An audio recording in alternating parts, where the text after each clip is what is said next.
So we had a snow day, and so I need to make up some of the lecture. I'd like to talk about some different topics relating to pharmacodynamics, which is sort of the way that a drug actually has its effect, rather than so much how much of the drug is in your system.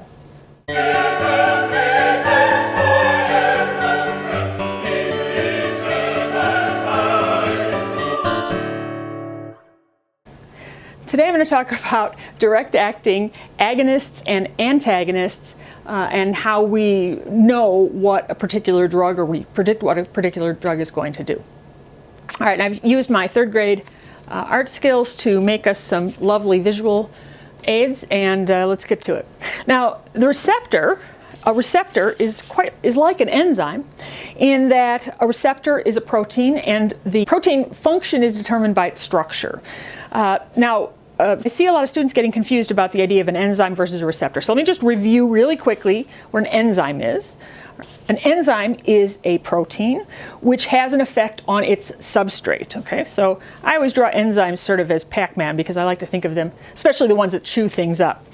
So what an enzyme does is it takes a substrate, it changes it in some way, then the substrate leaves, and the enzyme binds another substrate, and that repeats over and over again. So a nice example of that that we're going to see very soon here is the substrate acetylcholine. So acetylcholine is broken down by an enzyme called acetylcholinesterase, and what that enzyme does is when acetylcholine binds it, it breaks it into two pieces, namely it breaks it into acetate and choline, right? And so the enzyme is a big protein that has a binding site that the substrate binds, and then the enzyme changes the substrate. Now that's a different situation than what we have with the receptor. In the receptor situation, or the situation with the receptor, you have, instead of enzyme and substrate, the terms that we use are ligand and receptor. And what happens here is the ligand binds the receptor, okay? And then something happens. So what I've shown here as yay can be opening an ion channel, it can be signaling a G protein, which makes something else happen. It might increase the rate of some other molecules production, or it might do cyclic AMP business or something like that. But hopefully you can see the big difference here is that whereas an enzyme changes its substrate, a ligand binds the receptor, causes something to happen. So the receptor itself changes in such a way that something else happens in the cell. Now, as with an enzyme and its substrate, the ligand and the receptor stick together truly like a key in a lock. There truly is a part of the ligand which binds into the receptor because of its three-dimensional structure, which is, I think, pretty cool. Okay, when I talk about ligands, I'm referring to the natural neurotransmitter, or the natural hormone, the thing that's already in your body, the natural thing that binds that receptor. Okay, so estrogen is the ligand for the estrogen receptor, or thyroid hormone is the ligand for the thyroid hormone receptor, or adrenaline or epinephrine binds an epinephrine or an adrenergic receptor. All right, so each of the hormones and signaling molecules in your body that have an action, they're usually through the binding of a receptor which has the shape that it just binds perfectly. Okay, now when we talk about drugs, we're going to want to do one of two things. We're either going to want to mimic the action of the ligand, or we're going to want to block the normal action of the ligand. All right, so let's have an example of something you hopefully know about just from regular life and not necessarily from classwork. Is you know that testosterone is a male hormone that causes causes quite a lot of different physiologic changes in men. One of the things it can help them grow a mustache. All right, so let's assume that we have some testosterone, and it's going to bind the testosterone receptor, which is often called the androgen receptor. It's going to bind that receptor, and the site of action for a hormone that's going to make you have a mustache will be your upper lip, right? And it'll be the follicles of the hairs on your upper lip, right? So testosterone makes its way to the hair follicles through the bloodstream, and then it eventually gets to those hair follicles, enters the cell, and it's bound to a receptor. And when it does, something happens, and in this case it would be that you grow a mustache, okay? So you grow facial hair.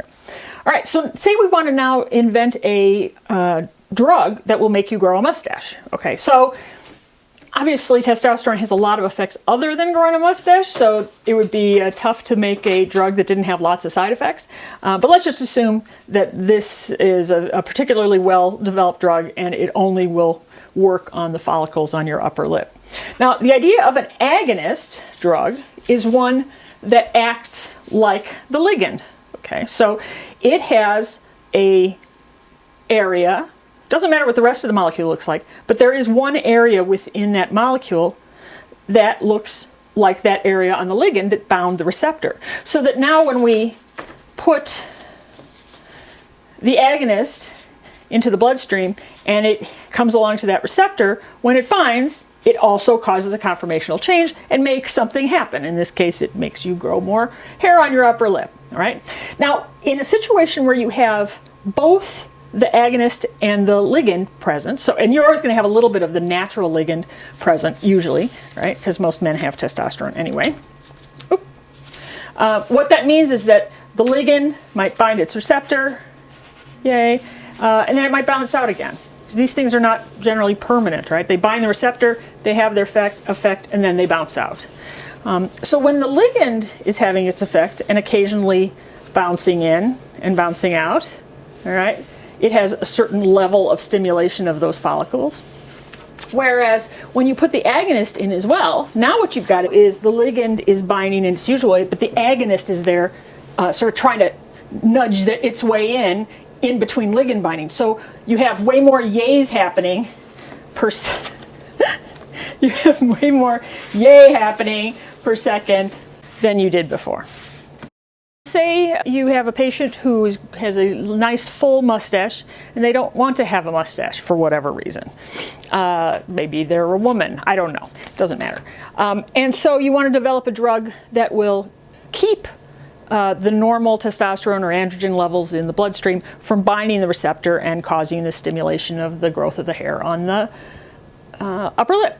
So what you can do then is you can make a drug which is an antagonist. Now, an antagonist is a little bit different than the natural ligand. Okay, so we have a ligand, and agonist, and antagonist. Okay, the antagonist, it doesn't matter what most of the shape of the antagonist is, as long as it has one part which kind of is the right shape to fit into the binding site. Okay? Again, the rest of the molecule doesn't matter, it's only this sort of part that hits the receptor. Now, the difference between an antagonist and an agonist, one of the differences, can be that an antagonist doesn't have the full portion of that shape that will activate the receptor, which means that when the antagonist binds, you get no yay, there's no effect of the antagonist. And what that means is, say you have the ligand, which is in this case the natural hormone of testosterone, it binds, it does a yay, that's great. Then the antagonist binds, and the antagonist just sits there, and while the antagonist is sitting there taking up space, the ligand can't bind. Then, since almost all these things are reversible processes, it'll bounce out, the ligand will bounce back in, it'll have a yay, that's great, it made the receptor active, and then the antagonist comes along again and binds and won't allow the ligand to bind. So most antagonists are called competitive antagonists because they're competing for that binding site on the receptor, and it's trying to sort of crowd out the ligand. Now, again, it's called a competitive antagonist because it's competing for that site. Okay, so that's really the difference between an antagonist, an agonist, and a ligand. So now let me give you another example. This is the one that's in your handout. So you remember in the video about fight or flight, the girl who's being chased by the bear, she is trying to run away, and adrenaline has all these effects on her body that allow her to run away and survive. Those are things like your heart beats fast, your blood pressure goes up, your eyes dilate, right? And one of the other things was dilation of the bronchi in the lungs. Now that's mediated by what's called a beta-2 adrenergic receptor. Adrenergic is adrenaline, and epinephrine is the same thing as adrenaline. It's the same exact thing. And so what's happening is when you're scared by a bear, your adrenal gland releases epinephrine, the sympathetic nerves release norepinephrine, and they then go throughout the bloodstream and bind different receptors in different parts of your body and have their effect. In the lungs, that is the beta-2 adrenergic receptor. Okay, so let's play this game again with the cutouts. Okay, so in the normal situation, the ligand, which is epinephrine, okay, binds the receptor, and that causes the bronchi to dilate. Okay, then the ligand bounces out. If there's not a lot of epinephrine, it sort of has its effect, and then that goes away, and then it has its effect, and such. She's being chased in the woods. The bear is very large and it's snarling, so lots of adrenaline's around, so that means that the receptor is getting stimulated more often because there's more of the ligand around to bind the receptor and have its effects. Now, say we have a patient with asthma, and we want to increase the dilation of the bronchi of their lungs, but we don't want to do it by chasing them around with a bear, because that's just not it's just not financially feasible to assign a bear to every patient with asthma. So instead what we do is we use an agonist. Now in this example, I'm going to use Albuterol, which is a beta-2 agonist commonly used by asthma patients. And because it's an agonist, it has a shape very similar to epinephrine, and when it binds, it also causes dilation of the bronchi, okay, which is very nice. So now, I mean, when a person is having an asthma attack, they're pretty scared, so they do have their own epinephrine. And so now what we get is that effect of now having the ligand that's there and the agonist, so now the receptor is going to be stimulated even more often. Now, if we take an asthma patient and we give them a drug that is a beta-2 antagonist or a beta-2 blocker, there's lots of them around, but you could use any one of a lot of beta blockers like atenolol, or I think in the handout I give you propranolol, which actually binds beta-1 and beta-2 receptors. So now let's give our asthmatic patient a beta-2 blocker, an antagonist of the beta-2 adrenergic receptor.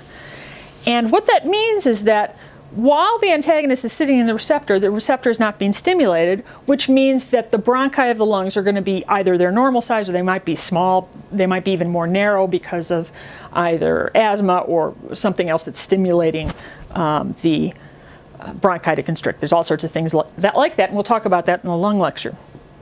All right, so now say I put my asthmatic patient on a beta-2 blocker for some reason, and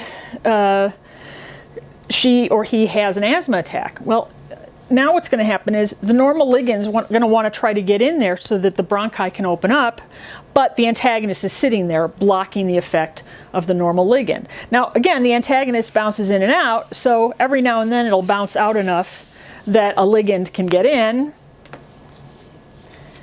and, you know, help with a little bit of bronchial dilation. But as long as that antagonist is sitting there, it's going to be very difficult for your body to dilate those bronchi.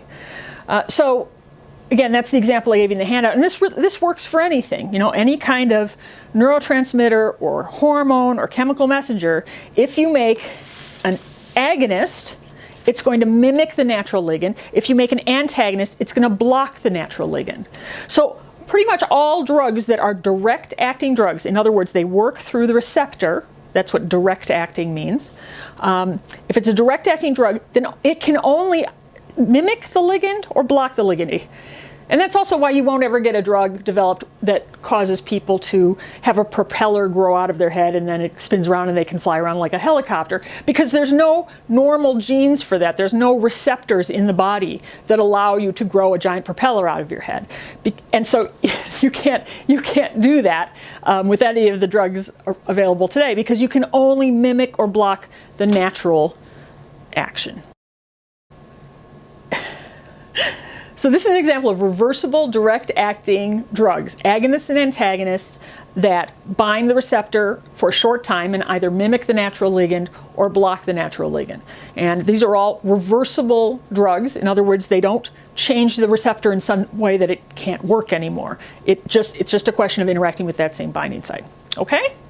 So that's receptors, agonists, and antagonists. I'll give you a couple examples, okay? All right, so let's talk about acetylcholine. Acetylcholine binds receptors in the muscle and in the ganglia.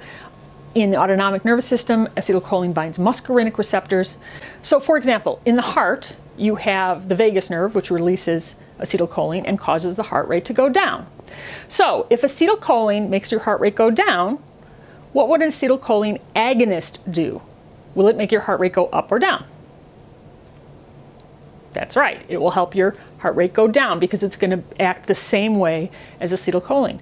What about an acetylcholine antagonist? My favorite one is atropine, and atropine is an anticholinergic. It is an antagonist of acetylcholine. So when you give somebody atropine, it makes your heart goes up, right? And in fact, you'll learn a lot about atropine because it's commonly used for lots of things, including somebody who has a slow heart rate. You give them atropine and it makes their heart beat faster. All right, and well, I can have some more examples in class. All right, so that's receptor binding.